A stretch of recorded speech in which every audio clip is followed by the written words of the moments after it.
Magandang araw po sa inyong lahat mga kababayan at welcome back dito po sa ating munting channel Pinas News Review, kung saan re-reviewin po natin ang mga mahalagang balita dito sa Pilipinas. Mga simpleng komento sa mga issue dito sa Pinas at eto nga mga kababayan, lagot na. Just in breaking news, VP Sara Duterte bumuelta. Former PRRD tatakbo bilang Vice President. Yan mga kababayan ha. Patanong po yan ha. Mula po ito kaya Balitang Pinoy TV. Nasa description po ang full video link ng video ito. Subscribe na po kayo. At kung bago ka pa lang at di pa po napag-subscribe sa ating munting channel, please don't forget to subscribe.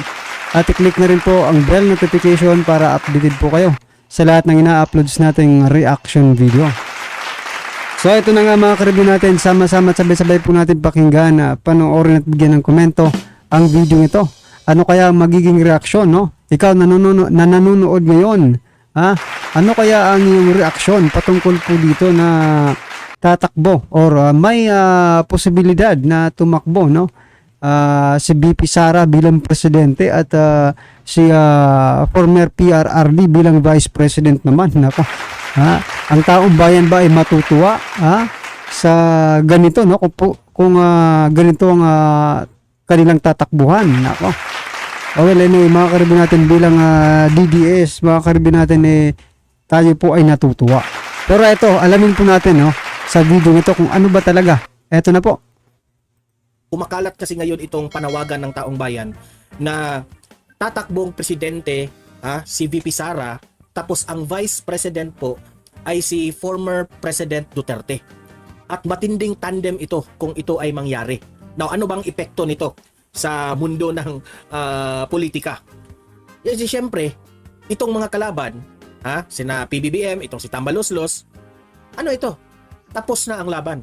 Kasi kung ito ang matutuloy, itong panawagan ng taong bayan na VP Sara for President, President Duterte for Vice President, wala na. Tapos na ang laban dito. Okay? Yan ang una nating pag-uusapan, itong uhaw na uhaw ang taong bayan na maluklok bilang the two highest ranking official itong mga Duterte.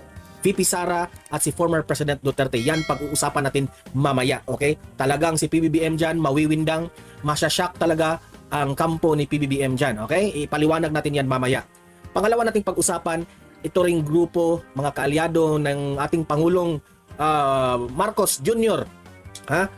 Naghahanda na rin sila kung sino ang kanilang mga manok sa Senado. Okay? So, ang Nationalista Party nakipag-alyansa na raw na sa partido ni Presidente Bongbong Marcos para sa 2025 elections. Ayan, ipinakita nila na malakas raw sila. Yung mga plano nyo dyan, itong kaalyado ni Duterte, itong mga kung ano-anong mga partido na nag-merge ngayon, lahat, ubos kayo lahat kapag matuloy itong VP Sara Duterte tandem. Okay? Yan, pag-usapan natin yan lahat-lahat. Pero bago ito natin pag-usapan, bago natin ito itatalakay, help me po na i-like at saka i-share itong ating live, itong ating Marcos. Okay? So, tayo ay magre-react at i-elaborate natin more kung ano ang posibleng mangyari dito, ha? Okay? Pasok. Ano ba ito? Teka muna. Paano ba ito i-play? Ayan, play. Samantala natin sa sunod-sunod yung pagbuo ng mga alyansa sa pagitan ng mga partidong pampulitika sa Pilipinas.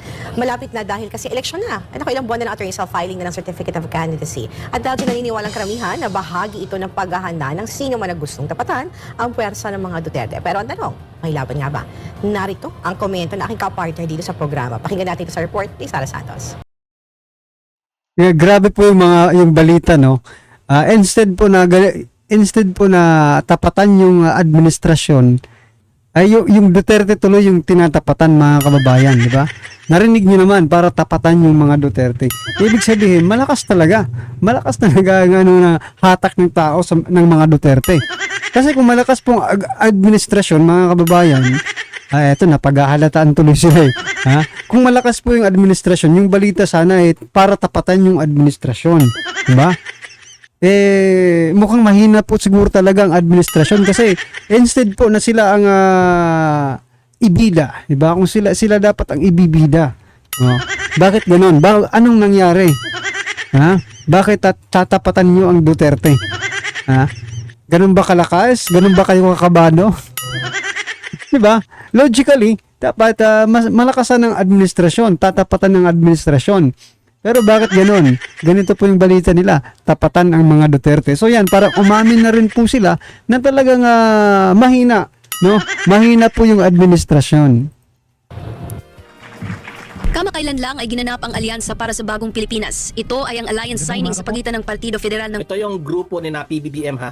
Nakipag-alyansa na yung ibang tatlong partido ito ha.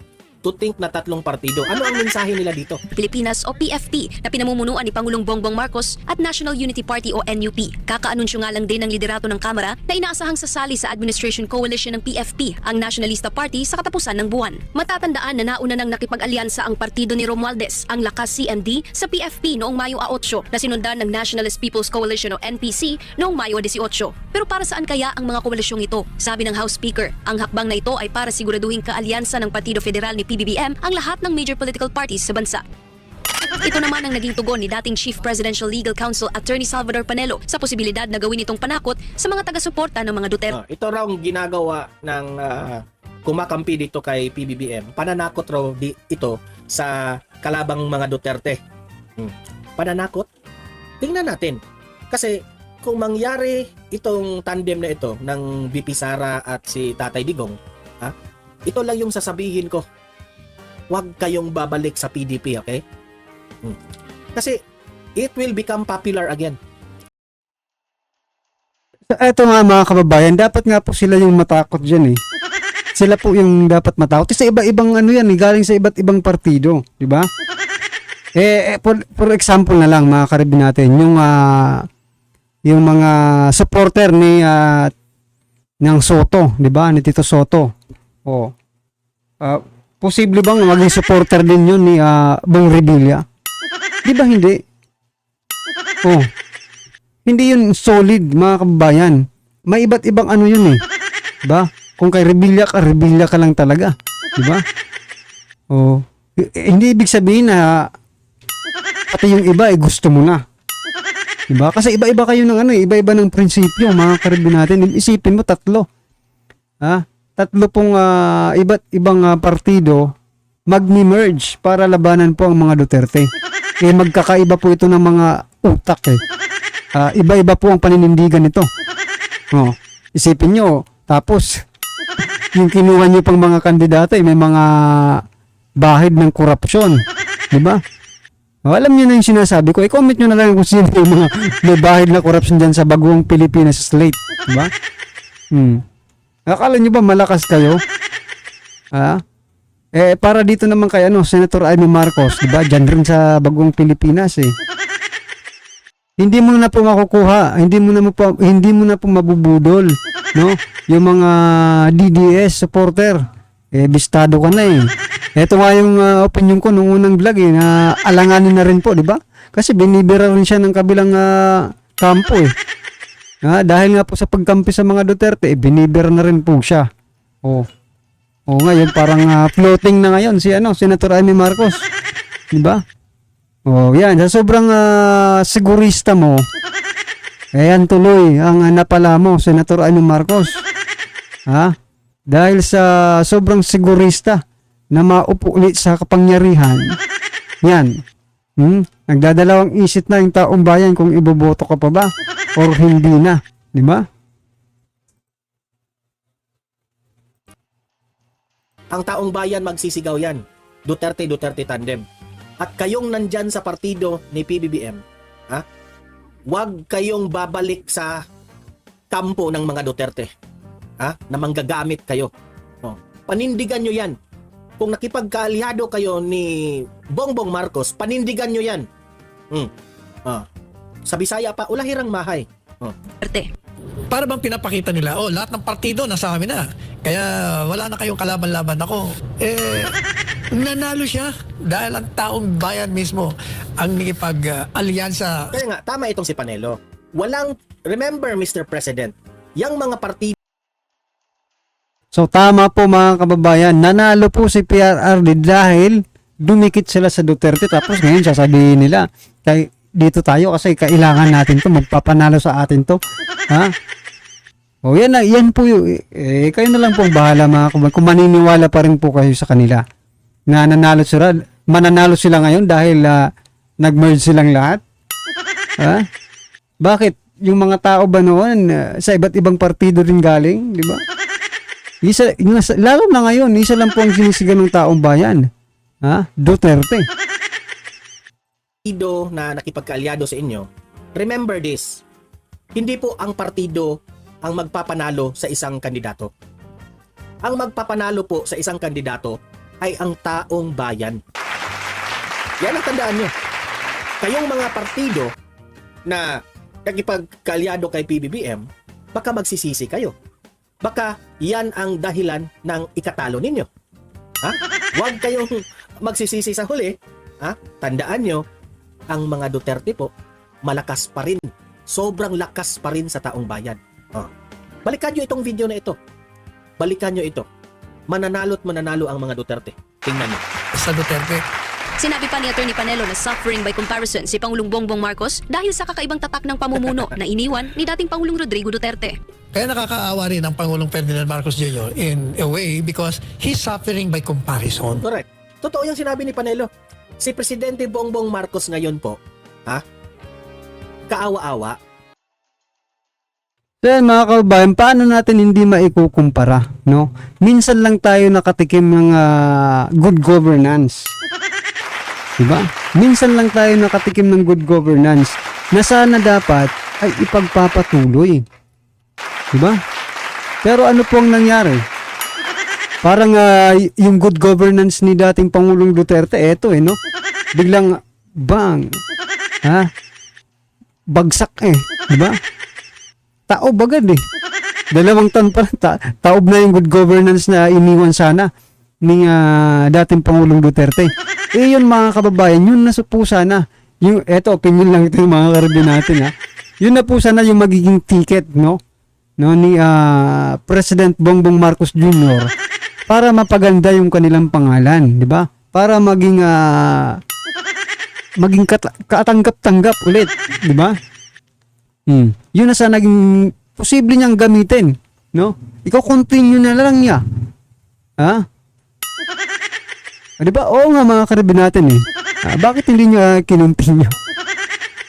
Sa bagay, wala tayong magagawa dyan mga karabin natin. Mas mabuti nga.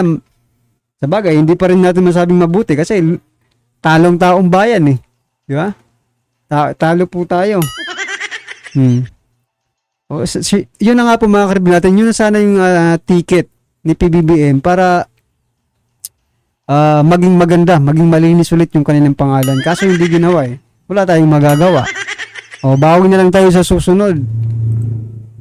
Naaawa ako kasi the Filipino people is comparing Tatay Digong and Marcos Jr.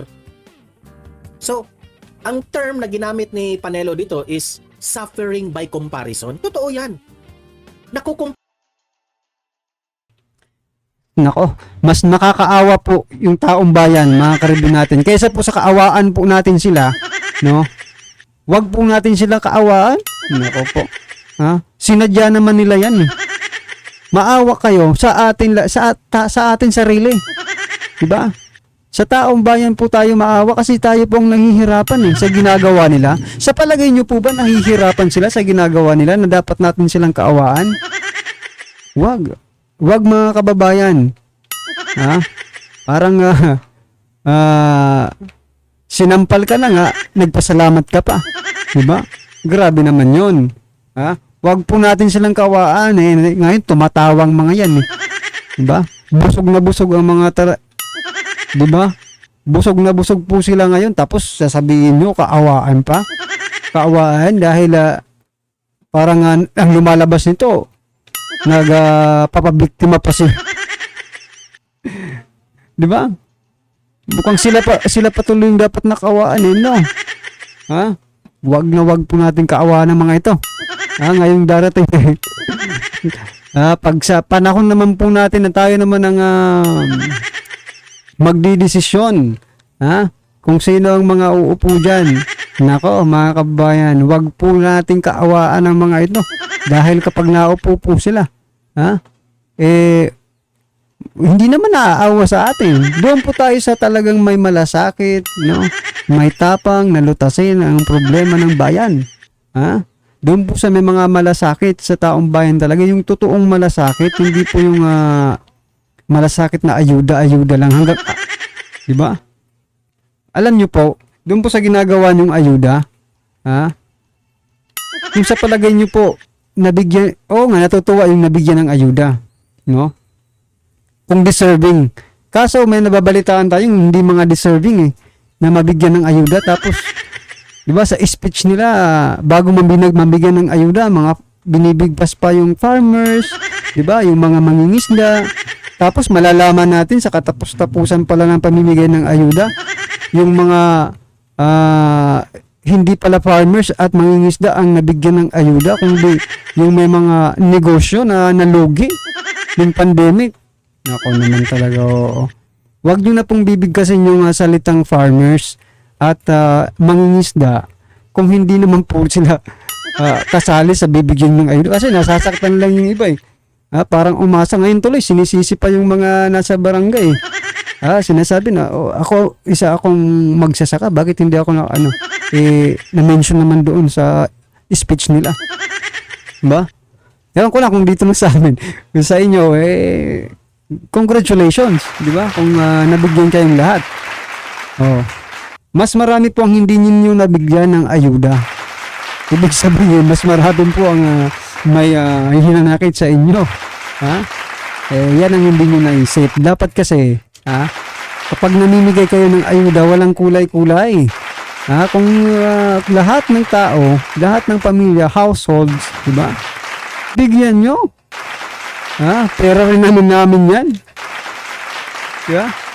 Well, anyway, mga karibin natin, ano po ang iyong reaksyon patungkol po dito? I-comment lang po sa baba para at least alam po ng ating mga kababayan ang inyong pong opinion patungkol dito. Right? Maraming salamat po.